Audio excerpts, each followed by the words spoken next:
स्वागत है मेरे YouTube channel online study Rohit Sharma physics channel. तो बच्चों, जैसा कि हम यहाँ पे आपसे कह रहे हैं, हम आज बात करेंगे फिजिक्स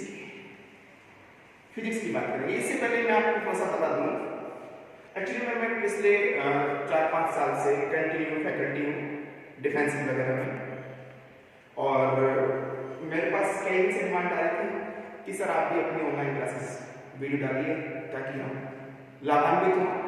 इसी क्रम में मैंने आज अपनी फर्स्ट वीडियो बनाई है, और इस वीडियो में आज मैं इंट्रोडक्शन से शुरू करूंगा, और इसमें आपको ये बेनिफिट होगा कि इस वीडियो के थ्रू हम न केवल इंडियन एयरफोर्स,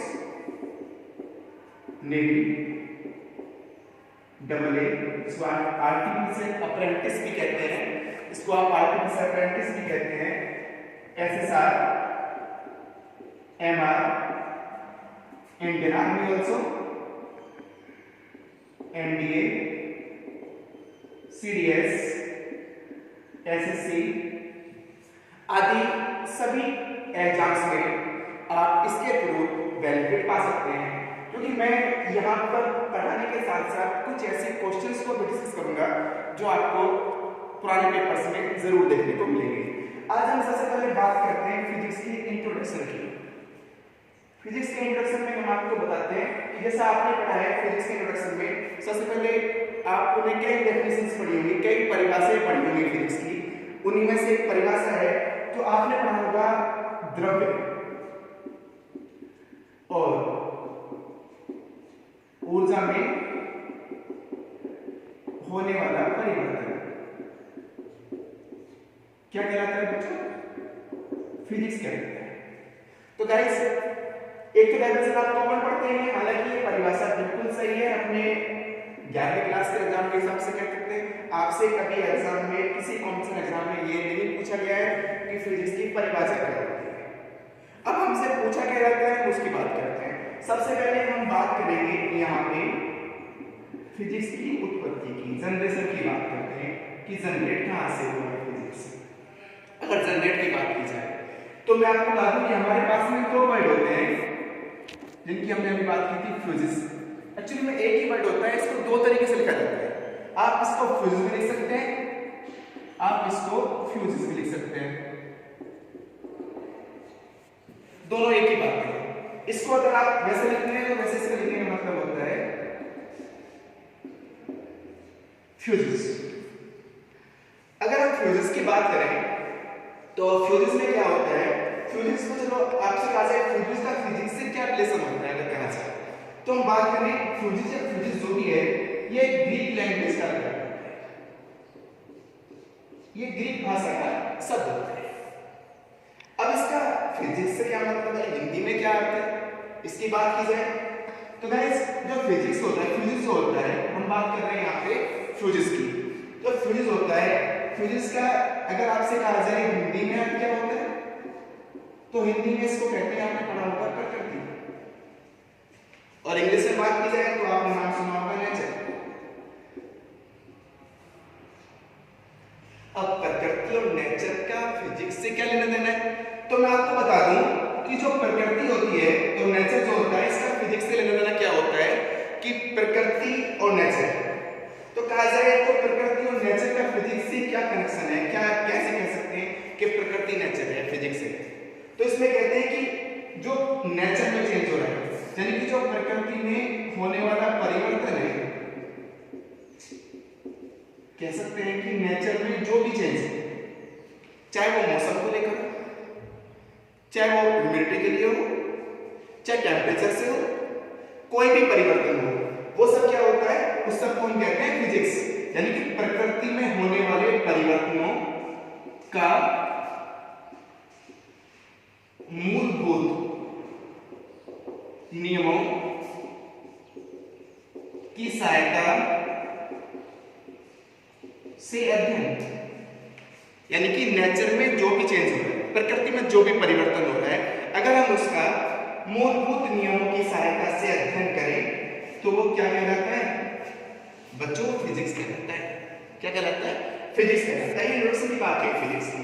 अब आप कहोगे कि यहां से क्वेश्चन क्या बनता है, हमें क्या फायदा है इस क्वेश्चन का, तो मैं आपको बता दूं कि हमें इस इंट्रोडक्शन में पढ़ने का फायदा क्या है। बच्चों कई एसएससी एग्जाम्स में, हाँ एयरफोर्स एग्जाम में, प्रीवियस ईयर्स में ये क्वेश्चन बहुत बार पूछा गया है कि फिजिक्स यानी कि इसको आप भौतिक विज्ञान भी कहते हो हिंदी में, भौतिकी की उत्पत्ति निम्न में से किस शब्द से हुई है। ये क्वेश्चन कई बार कॉम्पिटिशन एग्जाम्स में पूछा गया है। तो आपने पता होना चाहिए, अगर आपने इंट्रोडक्शन पढ़ा है फ्यूजिस, एक ही बात है, फ्यूजिस बोलते हैं इसको, हम क्या बोलते हैं इसको, फ्यूजिस बोलते हैं। तो फ्यूजिस से फिजिक्स की उत्पत्ति हुई है, आप इसको इजीली मार्क कर सकते हैं।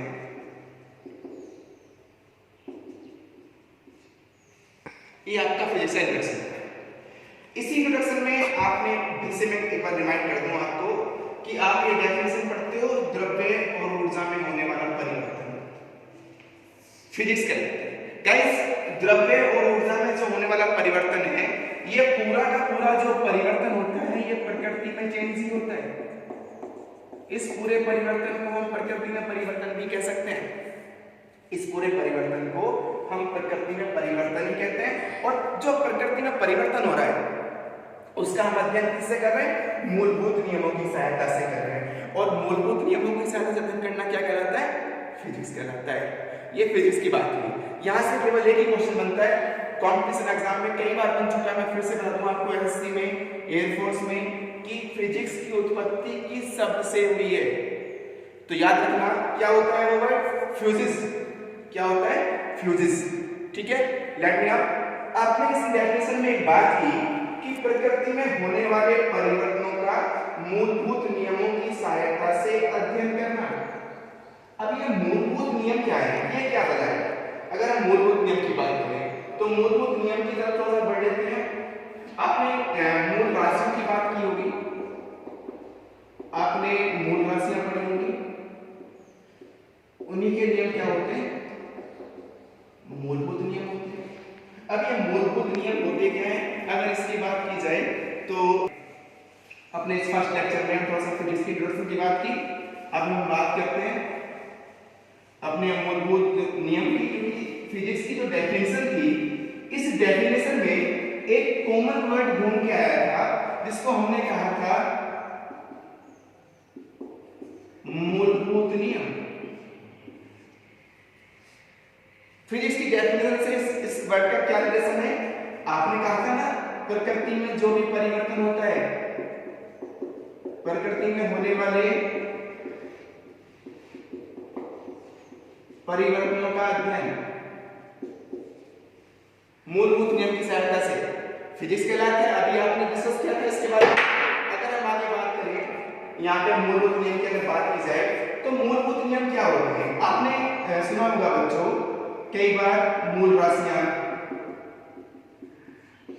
साथ में आपने कई बार सुना भी होगा व्युत्पन्न राशि, नाम सुना होगा। अब यहाँ पे मूल राशि को हम इंग्लिश में बात करें, कहते हैं फंडामेंटल क्वांटिटीज, फंडामेंटल। तो ये फंडामेंटल राशियां क्या होती हैं, फंडामेंटल राशियों की बात की जाए तो पहले हम इसी की बात करते हैं, उसी से हम मूलभूत नियमों की तरफ बढ़ेंगे आगे। तो गाइस मूल राशियां किसे कहते हैं, तो मूल राशियों की अगर बात की जाए तो मूल राशियां आपने सुना होगा कुल मिला के 7 होती है। कितनी होती है, 7। यहां से भी एक विडंबना, यहां से भी एक विडंबना है। वह विडंबना क्या है कि कई केसेस में कहा जाता है कि अंतरराष्ट्रीय स्तर पर मूल राशियां कितनी होती हैं। गाइस ध्यान रखें, अगर आपके ऑप्शन में 7 नहीं है तो फिर आप क्या मार्क करेंगे, इसके पर ध्यान रखना है। अंतरराष्ट्रीय स्तर, इसको आप एसआई भी बोलते हो, system of international SI system, ये यूनिट के सिस्टम होते हैं, इनकी हम कल बात करेंगे। अभी हम बात करेंगे केवल मूल राशियों की। अगर आपसे कहा जाए अंतरराष्ट्रीय स्तर पर कितनी राशियां होती हैं, तो आप ध्यान रखें कुल मिला के अगर आपसे अंतरराष्ट्रीय स्तर पर कहता है तो 3 मूल राशियां होती हैं।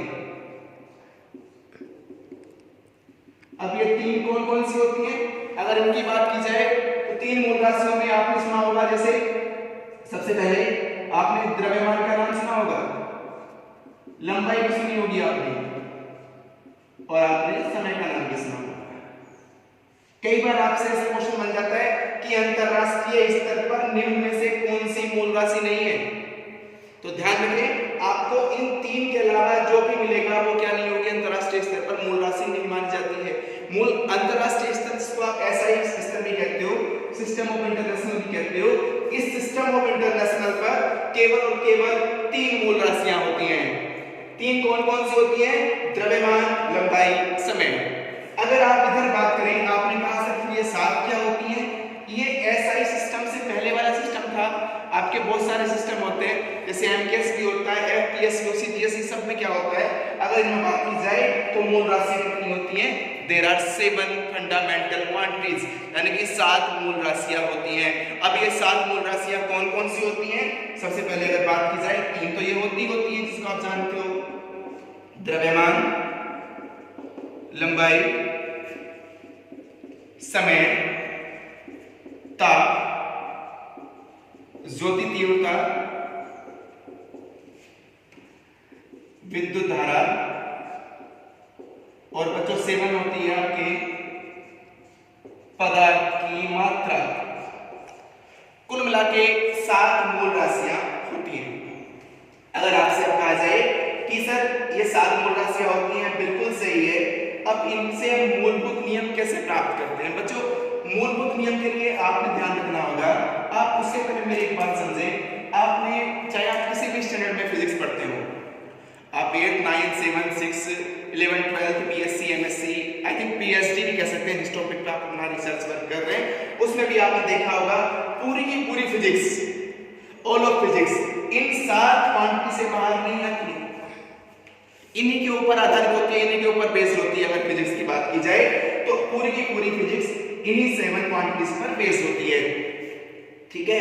तो मूलभूत नियम भी क्या होते हैं? इन्हीं राशियों के जो नियम होते हैं, जो इन्हीं भौतिक क्वांटिटी से रिलेटेड नियम्स, रूल्स होते हैं, वो सब क्या होते हैं? हमारे मूलभूत नियम होते हैं। तो अब आप फिजिक्स की देखो, आपने कहा होगा पूरी फिजिक्स इनसे बाहर नहीं है, बिल्कुल भी नहीं है, ठीक है।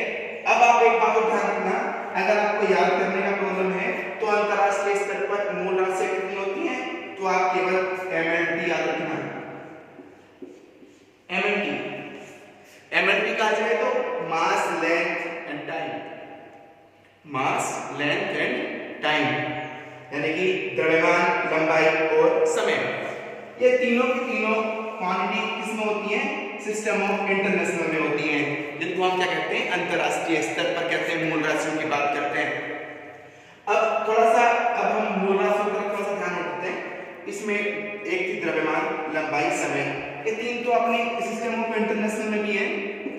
हालांकि ये भी सिस्टम ऑफ इंटरनेशनल में स्टडी की जाती है, ऐसा नहीं है कि हम इनका स्टडी नहीं करते हैं, हम इनको भी स्टडी करते हैं, लेकिन हमें ध्यान में रखना होता है कि तीन मूल राशियां कौन कौन सी होती हैं हमारे पास में? द्रव्यमान, लंबाई और समय। किसके लिए? अगर आपसे सिस्टम ऑफ इंटरनेशनल की बात करता है, ठीक है गाइस। द्रव्यमान, लंबाई, समय, ताप, ज्योतिर्ता, विद्युत धारा और पदार्थ की मात्रा, ठीक है। इसके अगर थोड़ा सा बात कर लें, द्रव्यमान को आप किलोग्राम में भी नापते हो, ग्राम में भी नापते हो, लंबाई मीटर, सेंटीमीटर, टाइम की केवल एक ही होती है, इसको आप सेकंड कहते हैं। ताप केल्विन में नापते हैं आप, ज्योति तीव्रता को आप कैंडेला में नापते हैं, विद्युत धारा को आप एम्पियर में लिखते हैं, पदार्थ की मात्रा को आप मोल में नापते हैं, मोल, ठीक है। ये आपने किसकी बात की? आपने बात की यहाँ पे मूल राशियों की। अब हम बात करते हैं व्युत्पन्न राशियों की। देखो जैसे आपको नाम से ही क्लियर हो रहा होगा, व्युत्पन्न राशियां। व्युत्पन्न राशियों का मतलब क्या होता है? व्युत्पन्न राशियां व्युत्पन्न यानी कि जो किसी से उत्पन्न हो, जो किसी से क्या हो? उत्पन्न हो। तो उत्पन्न कहां से होगी? यहाँ पे अपने पास में दो ही तो होती हैं, मूल राशियां और व्युत्पन्न राशियां। तो ये व्युत्पन्न किससे होगी? मूल राशियों से। तो क्या कहेंगे?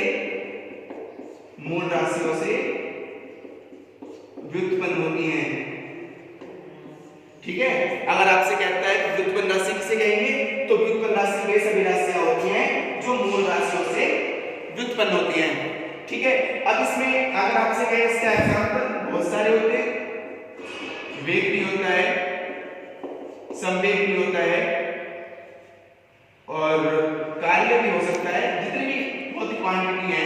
केवल इन सभी को